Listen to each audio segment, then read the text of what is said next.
pues Amada Carlota aborda un tema doloroso y todavía silenciado, como es el robo de bebés en España, incluso más allá de la dictadura.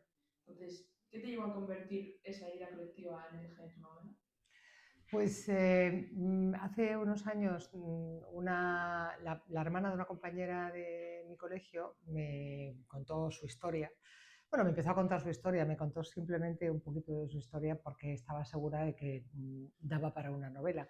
Pero como estoy acostumbrada a que me venga tanta gente a decirme que su vida es de novela, Es de pues libro, es de para libro, escribir un para libro. escribir un libro.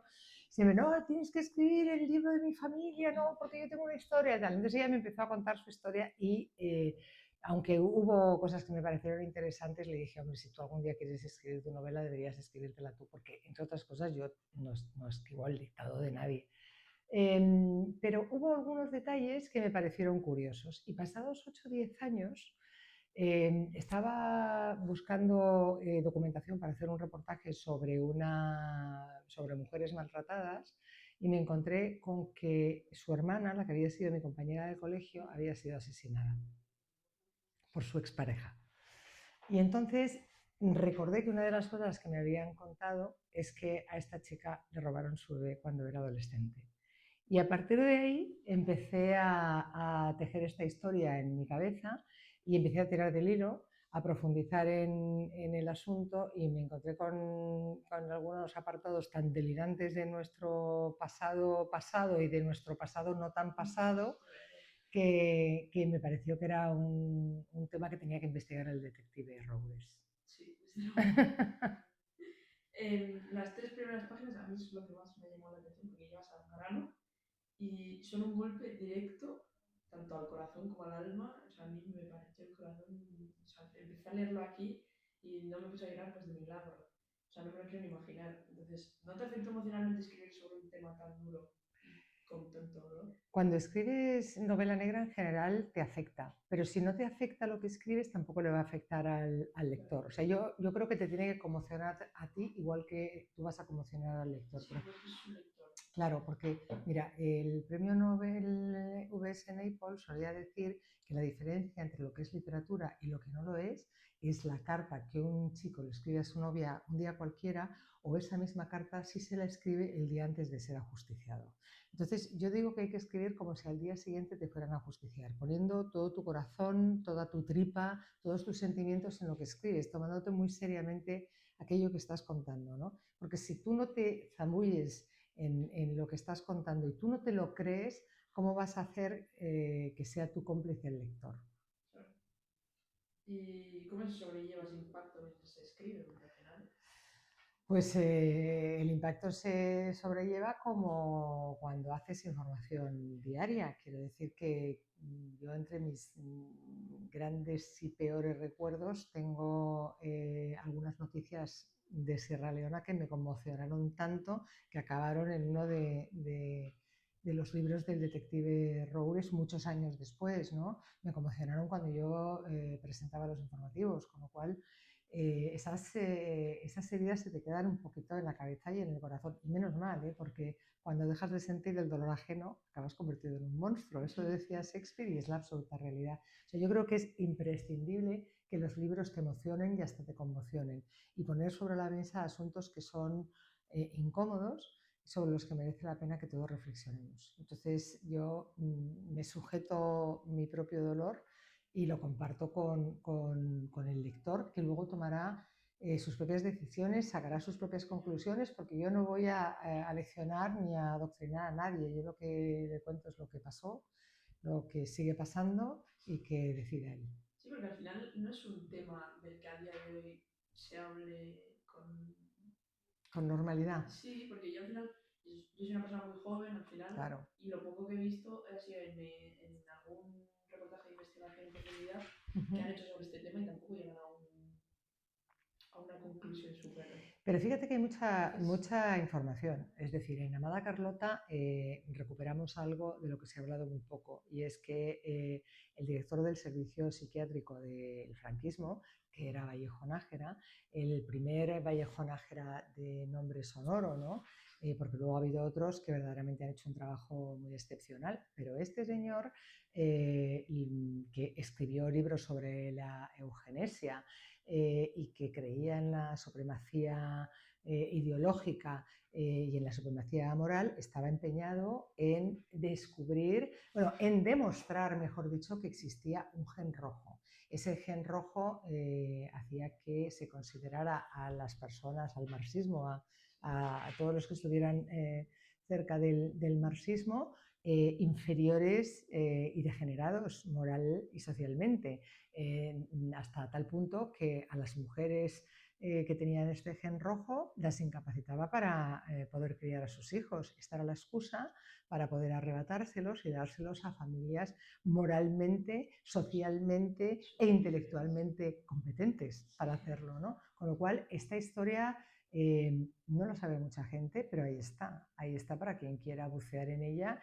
y existe los experimentos que hizo este médico, este psiquiatra en una cárcel de Málaga y bueno, cuáles fueron sus consecuencias.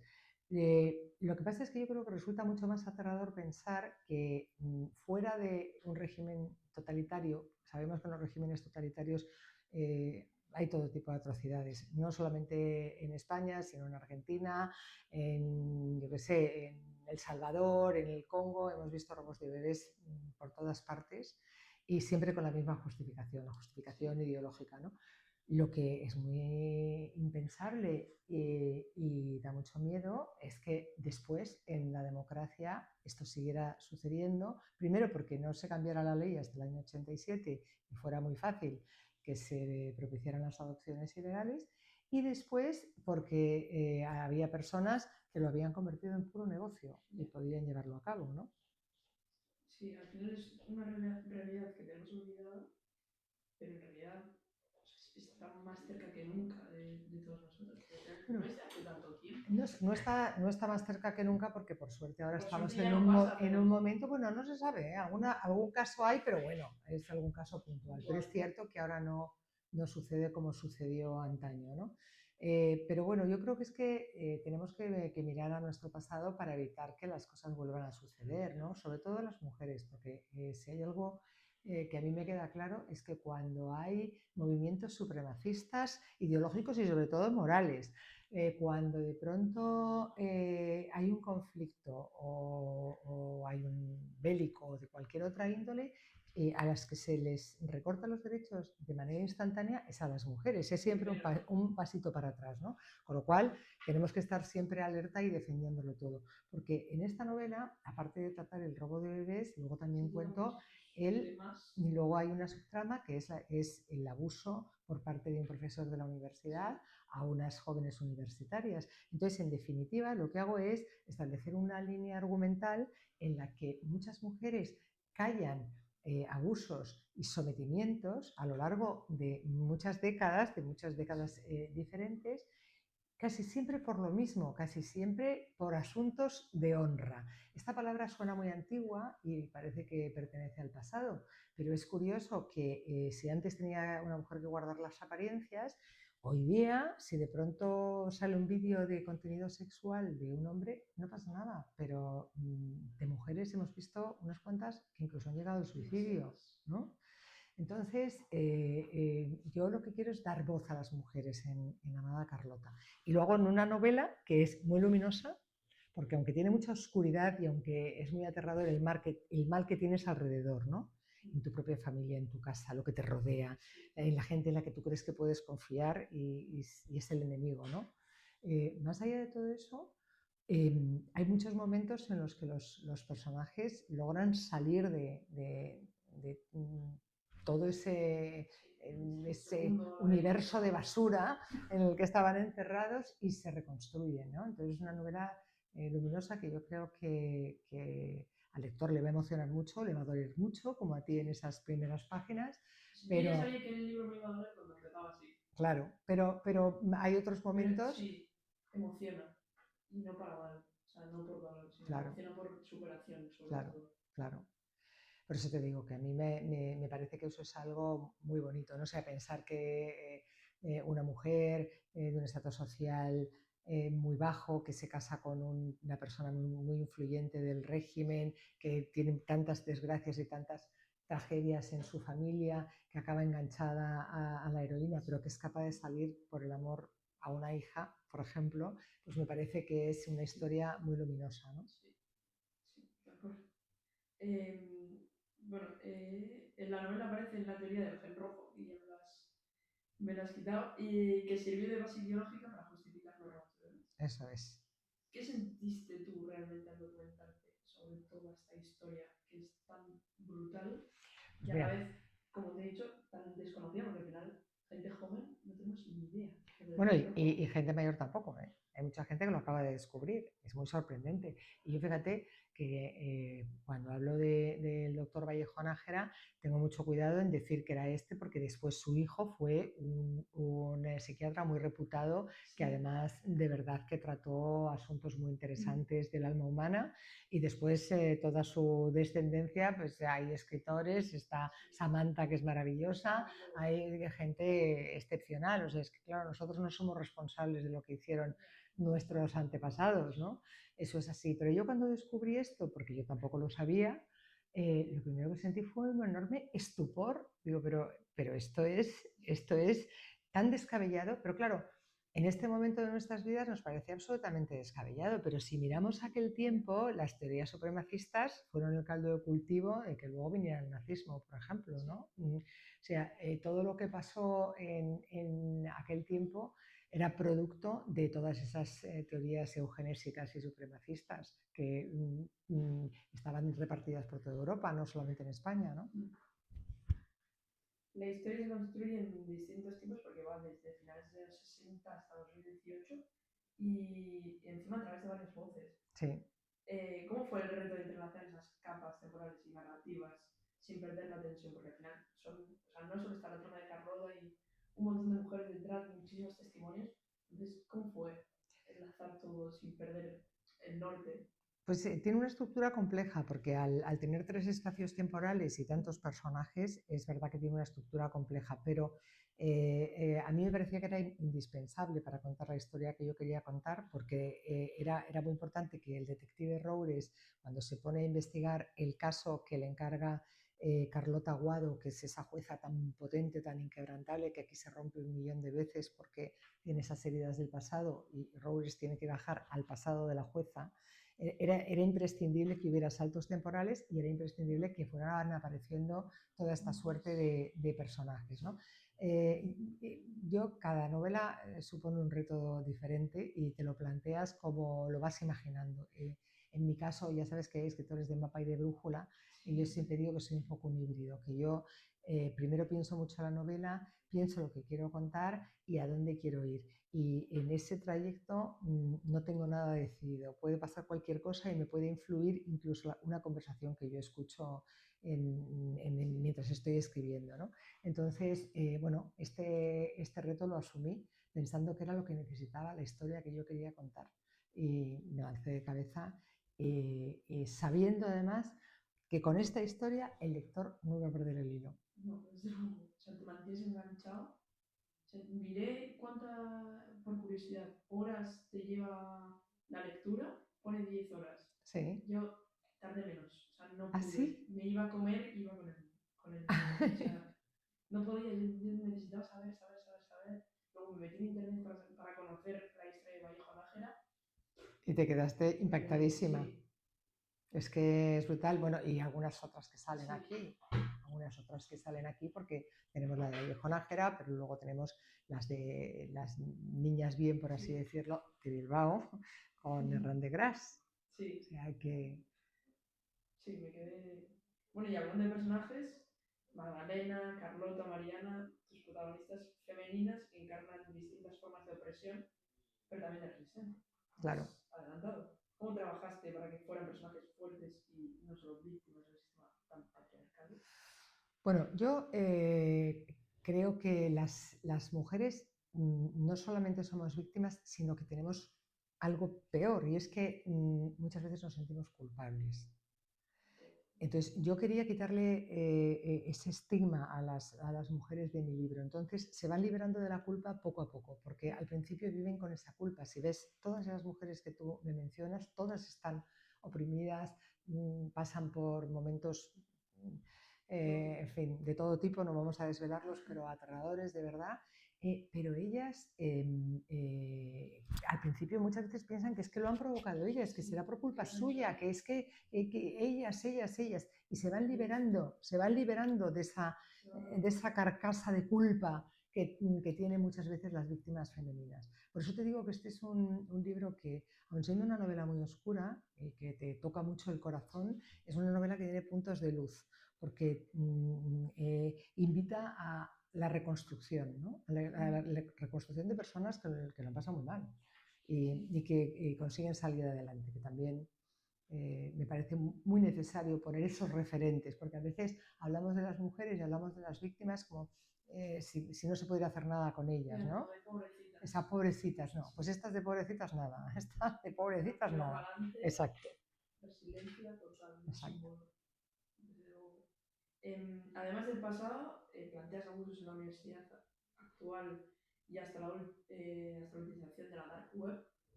¿Qué querías mostrar con el paralelismo entre violencias antiguas y nuevas? Pues que la manipulación y el abuso sobre las mujeres continúa existiendo y, como te decía antes, que hay un punto de conexión que es la honra. Eso que viene así, nos suena medieval, pero viene desde toda la historia de la humanidad. Al final, las mujeres eran buenas o malas dependiendo de su honra a lo largo de toda la historia de la humanidad. Y curiosamente, estamos en el siglo XXI, ya hemos pasado el Me Too, se supone que hemos avanzado muchísimo, pero sin embargo nos sigue dando miedo que nos atrapen en determinadas circunstancias porque nos van a poner una cruz en la espalda, lo que te digo. El ejemplo es eso, ¿no? Cuando un vídeo sexual sale a la luz y salen chicos, pues parece que no pasa nada. Puede pasar en alguna circunstancia, pero rara vez. Pero sin embargo, si lo protagoniza una chica, inmediatamente la van a señalar. Sí, porque al final al hombre Sí. siempre se le alaba. Sí, al final, tú fíjate, yo en mi libro anterior, en lo que la primavera hace con los cerezos, hacía una diferencia entre la consideración que hay del Don Juan y de la mujer fatal. El Don Juan es un tipo que a todo el mundo le hace gracia, que son los malotes. No, a mí es que me gustan los malotes, los malotes. Los malotes son esos tipos que las mujeres se supone que quieren cambiar y que al final las llevan a lo peor de lo peor. Sin embargo, las mujeres fatales que están retratadas como lo peor de la historia, lo único que han hecho ha sido amar cuando les ha dado la gana, a quien les ha dado la gana, como les ha dado la gana y donde les ha dado la gana. Y eso no lo permitían ni los hombres ni el sistema. Entonces, claro, ¿quiénes son las mujeres fatales del siglo XXI? Nosotras. Yo quiero amar cuando me dé la gana a quien quiera, como quiera y tal, y se acabó. Y entonces eso todavía no está del todo conseguido, porque, insisto, cuando hay yo qué sé, cualquier cosa relacionada con la honra, esa palabra tan antigua, y una mujer está mucho peor visto que en un hombre, en el siglo XXI y después del Me Too. O sea, de verdad. No tiene sentido. Tony Robles ya es un personaje muy querido en tu saga. ¿Qué ha significado para ti darle esta investigación tan íntima y arriesgada que le toca el corazón de la mujer? ¿No? Ponerla a prueba por muchas cuestiones. La primera porque le ponen los cuernos a él y se los ponen con una mujer. Y eso le hace que se tambalee y que tenga que plantearse, ¿esto es mejor, peor? ¿Qué tengo que hacer? ¿Por qué? ¿Qué ha pasado? ¿Qué tal? ¿Qué he hecho yo? Pero entonces es lo mismo y yo también. Bueno, en fin, todas esas cosas. Yo creo que tanto Robles como Carlota son muy de carne y hueso. O sea, aquí yo me meto en la intrahistoria de cada personaje, en lo que piensa, ¿no? En que, yo qué sé, Roures va a acercarse a la jueza Carlota Guado y a escuchar, ha investigado, está totalmente involucrado con lo que le pasa, le toca el corazón, pero es que le apetece mucho sexo con ella y está pensando en sexo. Y entonces eso es muy masculino, ¿no? Sí. Y entonces queda reflejado en la novela o tantas cosas, ¿no? A mí me gusta que veamos a los personajes por dentro y a mí me parece que es un regalo para el lector Y a la mí, biografía de cada uno. de cada uno. Y así te sientes mucho más involucrado en lo que Sí, les como si pasa. los conocieras. Claro. Personajes de tu vida, tal cual. Has dicho que Amada Carlota es más que una novela negra, es también memoria y denuncia y emoción. ¿Dónde dirías que está el límite entre literatura y activismo narrativo? En adoctrinar. Yo no creo que haya que hacer activismo narrativo en las novelas. Yo creo que las novelas pueden hacer denuncia y pueden hacer pensar, reflexionar, tocarte el corazón, provocarte emociones, pero para hacer activismo narrativo hay otras parcelas. Yo creo que para eso está el periodismo o para eso están las conferencias u otros lugares. No creo que la novela sea el lugar. La novela te cuenta cosas para que tú con ellas hagas lo que quieras, que es una cosa diferente, ¿no? En el activismo narrativo tú estás dirigiendo a las personas hacia algún lugar. Yo no dirijo a las personas hacia ningún lugar, las dirijo hacia ellas mismas, que se vean por dentro y que sepan lo que les pasa. Sí, autocrítica total. Y que Exacto. acaba el libro y quieres saber más. Bueno, por lo menos a mí me pasa eso. Hay una cosa que no he contado casi en ningún sitio y yo creo que es muy bonito, que es el título de Amada Carlota, que como sabes tú que te has leído el libro, pues aparece en medio de la casi nada en Asturias cuando el detective Roures va a buscar, va a empezar su investigación a la que le ha dirigido la jueza Carlota Aguado y se encuentra en medio de la nada prácticamente con un hotel-restaurante que se llama Amada Carlota. Bueno, pues Amada Carlota existe, es un lugar real y curiosamente cuando yo me fui a investigar, de pronto en medio de la investigación me encontré un sitio que se llamaba Amada Carlota. Entonces, claro, me pareció tan fantástico, me pareció, yo a mí misma me dije, esto es una señal. Y eso por eso lo dice el detective cuando se encuentra a Amada Carlota, dice, ¿tú crees en las señales, tío? Porque claro, lógicamente es una señal. Y yo fui a este sitio, ahora solamente restaurante, es un restaurante japonés ahora mismo, en medio de la nada en Asturias, un restaurante maravilloso además, en un paraje, bueno, al lado de los Picos de Europa, preciosísimo. Y entonces el dueño me dijo que su mujer se llama Yolanda Carlota, pero que ellos habían puesto al hotel-restaurante, que antes fue hotel, el nombre de Amada Carlota pensando en la amada de Werther, el Werther de Goethe, que se llama Carlota Charlotte Lotte, que es Amada Carlota. ¿Cómo es el mundo? Dios, te vas a buscar información y te encuentras con... Sí. O sea, tú sentiste que era una señal del destino. Es una señal del destino. O sea, este es el título. Tiene que ser y será. Y nada, ya por último, si tuvieses la oportunidad de sentarte a solas con Carlota Aguado y con alguna de las mujeres reales que inspiraron esta historia, ¿qué crees que te dirían después de leer tu novela? Gracias por darme voz. Sí, gracias por darme voz.